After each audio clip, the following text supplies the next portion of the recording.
What is up, guys? It's the Puppy here, bringing you some Battlefield 3 gameplay. I got a little bit of a topical commentary for you. This game was a very fun game that I had, and also a pretty unique one for me. Not only in the fact that I'm using the AN94. Typically, when I rock burst fire, I go KH, or I just swap one of the fully autos over to a burst fire.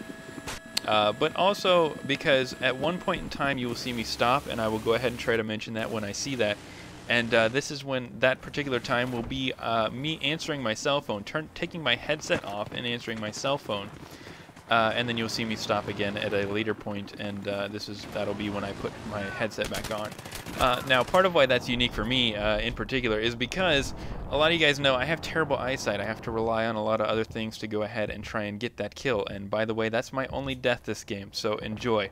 But there's a lot of things in there that I have to rely on, and sound tends to be one of the biggest ones.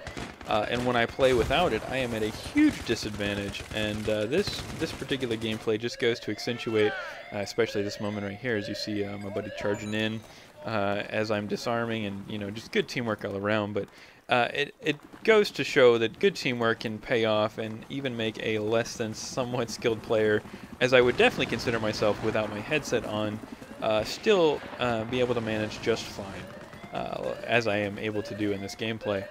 But enough about the gameplay. Let's go ahead and talk about today's topic.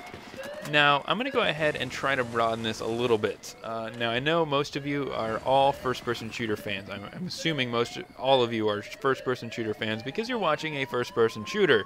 Either that or you're just a fan of me and my silly self, in which case, yay! But, whatever.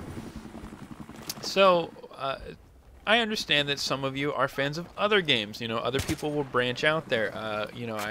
There's fans of racing games. There's fans of RPGs. There's fans of real-time strategies, MMOs, which is a class all in of itself, but you can't quite call it a genre because any particular genre can be an MMO. But there's all these different classes out there, and I want to know.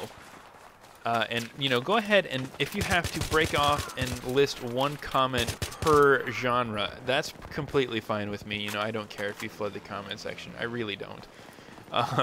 In fact, it's quite fun. It gives me more to interact with you guys. But I want to know what makes a particular genre of video game good for you. Now, for this particular commentary, I'll be talking about first-person shooters, just because I'm going to assume that's the one thing that you guys want to listen to the most anyway. Otherwise you'd be subscribed to a real-time strategy channel or something like that, or a sandbox channel like Minecraft. But alright, so let's go ahead and get on with this. My thoughts on what makes a good first-person shooter. Well, first and foremost, it cannot be completely like any other game out there. I mean, too much. Visually, the maps, the way it plays, if it's too similar to another game, honestly, to me, that is a huge detractant, if that's even a word. I just made it a word. I don't care. That's one of the big reasons, and that's not the only reason. There are many, many reasons, but that is one of the big reasons why I did not enjoy Modern Warfare 3, was because it was so similar to Modern Warfare 2. I called it Modern Warfare 2.5. It felt just like there were some new maps, some new guns, some new gun modes, but other than that, it was the same old bump and grind, and I did not enjoy it at all, along with all the other issues that were in it. That's not to say that I'm a Call of Duty hater. You guys, if you haven't caught me on the podcast saying it, I am actually a fan of Call of Duty. I am a huge fan of Black Ops. Now, I know Black Ops gets a lot of hate. People give it hell for being a bad Call of Duty. I don't see where you get that from. Honestly, I thought it was a fantastic game. I didn't have any issues with it at all. And this is actually me picking up the cell phone and going ahead and hopping on it. So everything after this point is me no longer being able to hear anything that's being said in the Xbox Live Party or what's in game. But anyway, to stay on topic though, and go ahead and pick this up. Not only can it not really look like another game. That's not to say that it can't have the same setting. I'm okay with Modern Warfare. I'm okay with Modern War shooters. I'm completely cool with that. I'm okay with seeing multiples of those because there's different ways to give different takes on the same setting, without it being the same game. So I have absolutely no problem with that. I have no problem with settings in the past. I'm a huge fan of Red Dead Redemption, taking it back, even though that's more of a third-person shooter. You know, I'm completely okay with going back in the past. I'm completely okay with going into the future. In fact, I love going into the future in regards to first-person shooters. A lot of you guys may know my favorite game of all time is Battlefield 2142. And I can draw a lot from that game. When you ask me what does it take to make a good first-person shooter, I can draw a lot from that. Now, one of the big things it takes is longevity of the multiplayer. Do they have an unlock system? Do they have a rank up system? Do they have an economy? You know, because sometimes that works in place of an unlock system. Or sometimes you can integrate both of them, in which case that's cool too. You know, I've yet to see it done particularly in a way that satisfies me completely, because in all honesty, I would prefer for a game to have the playability of a first-person shooter, have it play just like a first-person shooter. Don't know what this guy was doing. Power the sun on the sky, or on the ground rather.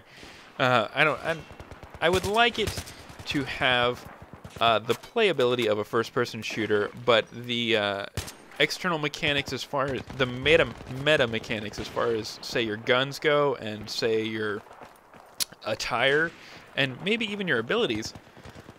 Pardon me.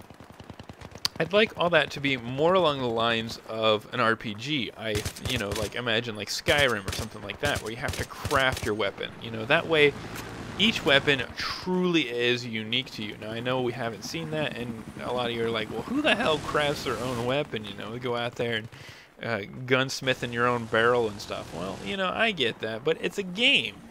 You know, these are games that we're playing. It doesn't have to be so realistic that... Yeah, that just happened.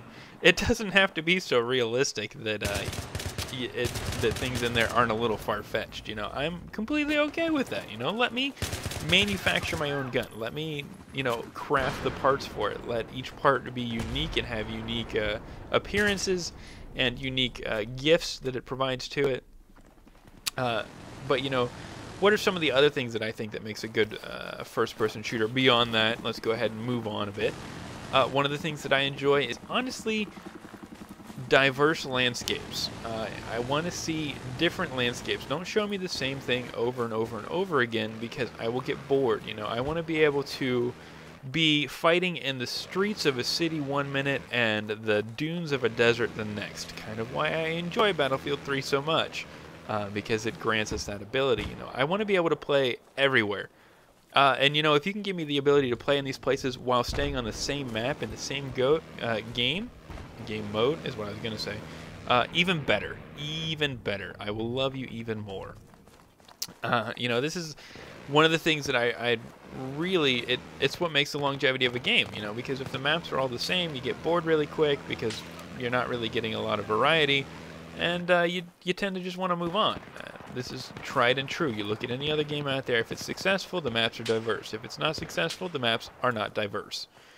One of the other big things that I think is really big is having a good player to map size ratio. Now, the bigger the map is, the more players I want to see. The smaller the map is, the less players I want to see. You know, I don't want to see 64 people crammed in Zeba Tower. I know you guys do that on the PC. I think you're freaking nuts for it. I really do. And I don't want to see games like that. You know, and at the same time, I don't want to see, you know, like us over here on console, sometimes say you're just getting a match going or something, and it's you and 3 other teammates versus 2 other enemies on Bendar Desert. You know, way to rock it out there, you know, awesome. You walk around, not see anybody. You go from flag to flag to flag, basically just playing merry-go-round. And this is me getting off the phone. But you know, a lot of these things, really, it is important. It's massively important to be to the longevity of a game. It's massively important to the fun level of a game. And yes, a game has a fun level. You know, I'm not going to give it a 1 through 10 or some sort of numerical value, but you know, when you play a game, either you're having fun or you're not. That is a fun level to me. So, you know, it's whatever. One of the other things that I think that makes will make any first-person shooter better is the ability to have kind of like a consistent character. I think if you have things to where you can kind of build yourself and customize yourself in such a way to where you can identify with yourself, I know that sounds really weird, but you can identify with your digital self, your avatar. That makes the game a lot more enjoyable as well. You know, that again goes back to the RPG elements of customization. Some of the other things is interesting game modes. You know, big, huge, interesting game mode for me was Titan mode, Battlefield 2142. I will toad on it all day long. What was so interesting about Titan mode? Well, if you've never played it before, I will summarize it as quickly as humanly possible. And yes, I am just murdering people here. But if you've never heard of Titan mode, what it is basically you start the game off playing Conquest, where you go and capture missile silos. When you capture the missile silo, it launches missiles at the enemy's Titan, which is a giant moving, floating spaceship in the sky that has guns on it and is just a big, gigantic thing of death. After the shields go down, you have the option of boarding the enemy Titan, in which you would go inside and fight throughout the inner hull of the Titan and destroy via explosives or shooting various control panels and eventually the core of the Titan to bring it down. And then you had to run off of the Titan. You didn't have to, but you could run off of the Titan in a last very cinematic, epic ending as the Titan falls out of the sky. Oh, excuse me, you guys. I'm really sorry. I wish I would have brought some water for this. Oy. But yeah, that was a lot of fun. To me, that was a big part of what made up that's what made Battlefield 2142 so much fun. You know, if they had just had Conquest, honestly, I would not have thought it was so much fun. But it was just the fact that they had that. And I wish a modern game would do something like that.